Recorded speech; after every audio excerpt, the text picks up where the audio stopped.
what's cracking? I'm out here in the UK on the straight out of Compton tour, man. Much love. And you know you rocking with, man. It's Lil Easy E, and we about that online. So we finna get it cracking, man.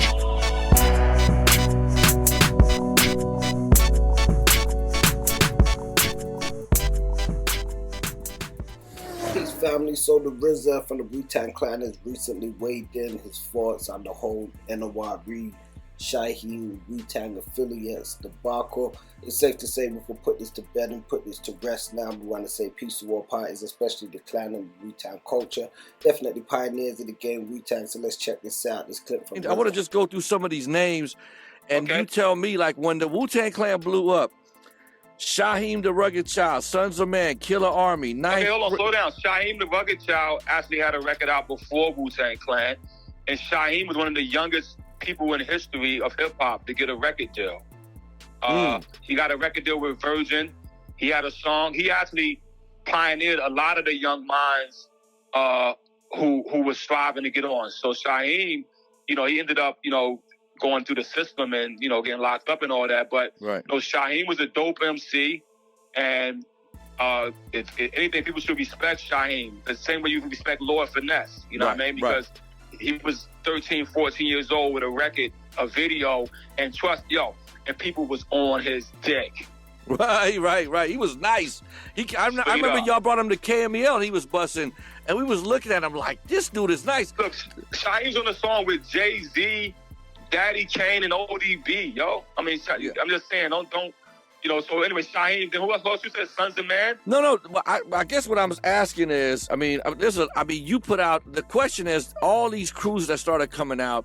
Now, me getting to know you in the early '90s myself, I knew that you had to have a hand in all these things coming out, but the regular public didn't know if these were Wu-Tang members, not members. Were they just profiting off your name? Were you affiliated with these guys?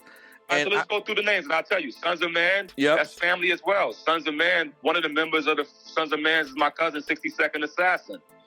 And once again, you heard Jay-Z yell out 62nd Assassin because 62nd was a dope MC from Brooklyn, okay? Right. Prodigal Son, Killer Priest. Right. Killer Priest was nice, bro. Killer Priest was part of Sons of Men. Yeah. And they had they got a gold record.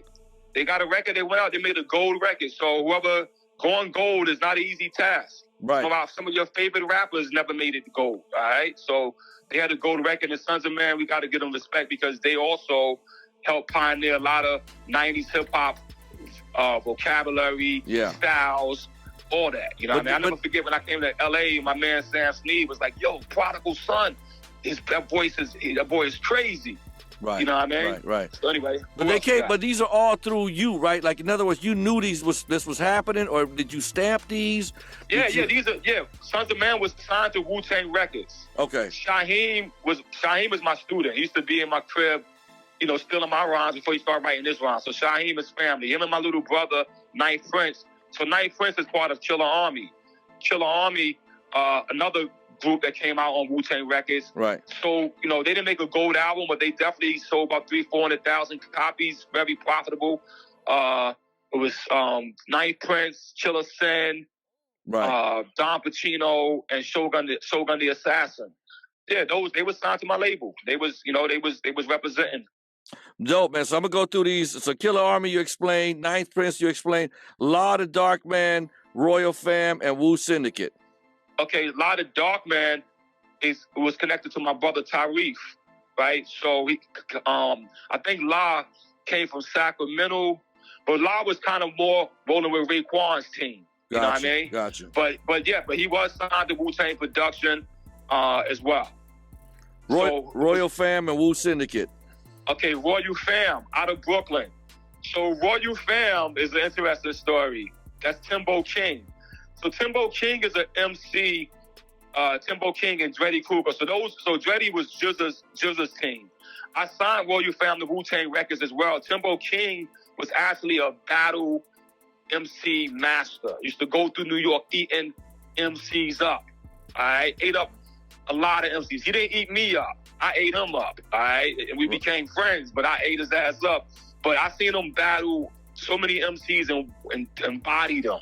You know what I mean? And so when Wu-Tang got on, He had a dope demo called, he had a demo where he was using all the vernacular from, like, ass cap, I put a cap in your ass. Like, Right. Oh, I got you. Got you. Yeah, Flipped this it. song was kind of crazy. Right. And, but he never really, that particular group, they appeared on our Swarm, but they never really got a chance to blow. But he was officially signed to Wu-Tang. And then Wu-Syndicate out of Virginia, Joe Mafia and Maya Lansky. They came in through my cousin Daddy-O. So you notice on the first album, we had a lot of family down in Virginia. You know, a lot of street homies. We had our first Wu-Wear store, or our second or third Wu-Wear store was right in Virginia. And these young brothers came out of there. So they was brought to me from Papa Ron and my cousin Daddy-O. Personally, I thought they was dope.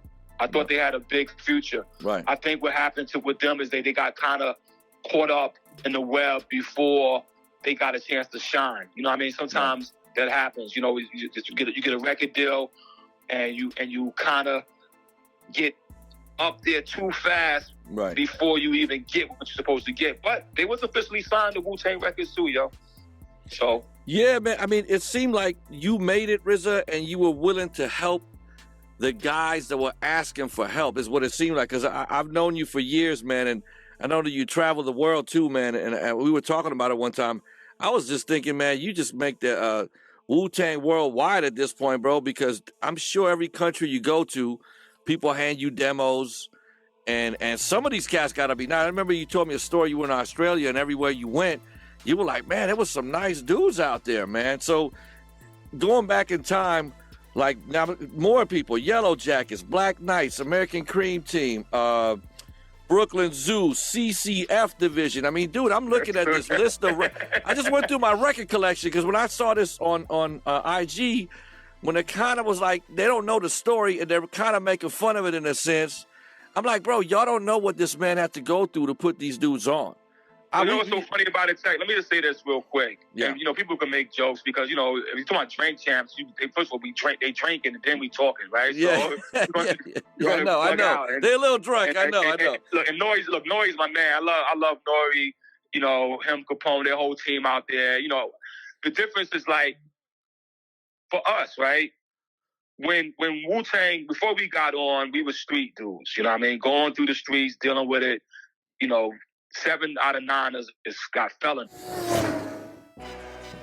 Peace, family. Don't forget to like, share, and subscribe, and check us out on bout.online.com. Don't forget to check us out on Facebook for exclusive playlists and social media for all different types of segments and content.